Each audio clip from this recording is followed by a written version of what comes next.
ನಾನಿವತ್ತು chicken gravy ಸಿಂಪಲ್ಲಾಗಿ ಡಿಫ್ರೆಂಟಾಗಿ ಯಾವ ಥರ ಮಾಡೋದು ಅಂತ ನೋಡೋಣ. ಎಲ್ರಿಗೂ ನಮಸ್ಕಾರ, ವೆಲ್ಕಮ್ ಟು ಆರ್ ಪಿ ಸಿಲ್ ಫ್ಯಾಮಿಲಿ. ಯಾರೆಲ್ಲ ವಿಡಿಯೋ ನೋಡ್ತಾ ಇದ್ದೀರಾ ಸಬ್ಸ್ಕ್ರೈಬ್ ಆಗಿ ವಿಡಿಯೋನ ನೋಡಿ. ಒಂದೆರಡು ಹುಳಿ ಟೊಮೊಟೊ ರುಬ್ಕೊಳೋದಕ್ಕೆ ಹಾಕ್ಕೊತಾ ಇದ್ದೀನಿ. ಇದ್ರ ಜೊತೆಗೆ ಸ್ವಲ್ಪ ಕೊತ್ತಂಬರಿ ಸೊಪ್ಪು ಸೇರಿಸ್ಬಿಟ್ಟು ರುಬ್ಕೊತಾ ಇದ್ದೀನಿ. ಇದನ್ನು ನುಣ್ಣಗೆ ರುಬ್ಕೊಬೇಕು.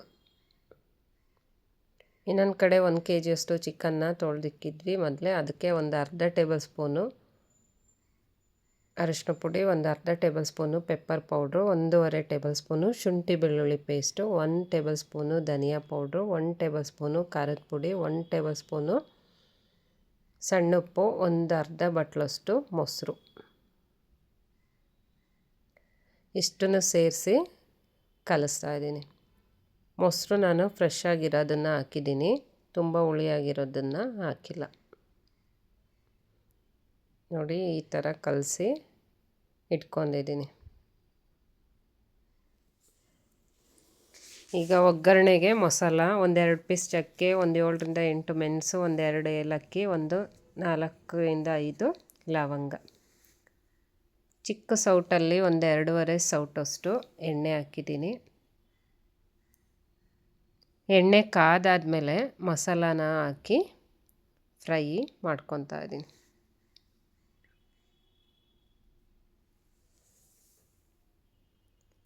ಇದಾದಮೇಲೆ ಒಂದು ಅರ್ಧ ಟೇಬಲ್ ಸ್ಪೂನು ಜೀರಿಗೆ ಪೌಡ್ರು ಅಥವಾ ಜೀರಿಗೆನ ಕುಟ್ಟಿ ಹಾಕ್ತಾಯಿದ್ದೀನಿ. 1 ಈರುಳ್ಳಿನ ದೊಡ್ಡದು ಕಟ್ ಮಾಡಿ ಹಾಕಿ ಫ್ರೈ ಮಾಡ್ಕೊತಾ ಇದ್ದೀನಿ.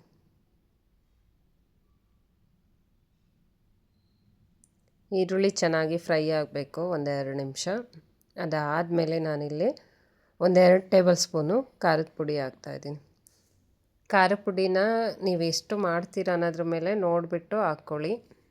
ಖಾರ ಜಾಸ್ತಿ ಬೇಡ ಅನ್ನೋರು ಸ್ವಲ್ಪ ಕಡಿಮೆ ಮಾಡ್ಕೊಳ್ಳಿ. ಇದಕ್ಕೆ ಸ್ವಲ್ಪ ಉಪ್ಪನ್ನು ಸೇರಿಸ್ತಾ ಇದ್ದೀನಿ, ಸಣ್ಣ ಉಪ್ಪನ್ನು. ಈಗ ರುಬ್ಬಿರೋ ಅಂಥ ಟೊಮೊಟೊ ಮತ್ತು ಕೊತ್ತಂಬರಿ ಸೊಪ್ಪಿದ್ದು ಪೇಸ್ಟ್ ಹಾಕಿ ಹಸಿ ವಾಸನೆ ಹೋಗೋವರೆಗೂ ಫ್ರೈ ಮಾಡ್ಕೊತಾ ಇದ್ದೀನಿ. ಇದು ಹಸಿ ವಾಸನೆ ಹೋಗಬೇಕು, ಒಂಥರ ಸ್ಮೆಲ್ ಬರ್ತಾ ಇರುತ್ತೆ ಹಾಕಿ ಫ್ರೈ ಮಾಡುವಾಗ.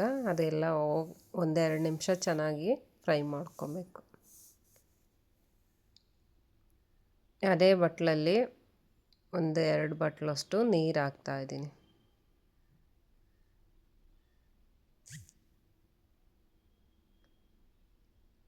ಈಗ ನೋಡಿ ಮಸಾಲ ರೆಡಿಯಾಗಿದೆ. ಇದಕ್ಕೆ ಚಿಕನ್ನ ನಾವು ಹಾಕ್ತಾಯಿದ್ದೀನಿ. ಕುದಿಯುವಾಗ ಚಿಕನ್ನ ಹಾಕಬೇಕು.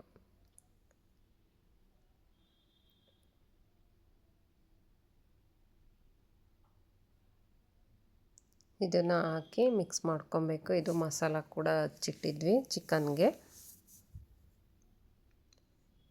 ಇದನ್ನು ಹಾಕಿ ನೀಟಾಗಿ ಮಿಕ್ಸ್ ಮಾಡ್ಕೊಬೇಕು.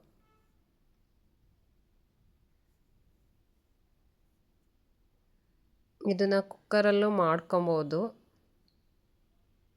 ನಾನಿಲ್ಲಿ ಬಾಣಲಿಯಲ್ಲಿ ಮಾಡ್ತಾಯಿದ್ದೀನಿ.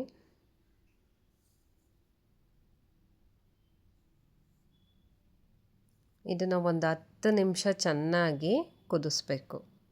ಒಂದು 10 ರಿಂದ 15 ನಿಮಿಷ ಚೆನ್ನಾಗಿ ಕುದಿಸಿದರೆ, ಏನಾದರೂ ನಿಮಗೆ ಜಾಸ್ತಿ ಗ್ರೇವಿ ಬೇಕು ಅಂದರೆ ಸ್ವಲ್ಪ ನೀರು ಆ್ಯಡ್ ಮಾಡ್ಕೊಬೋದು.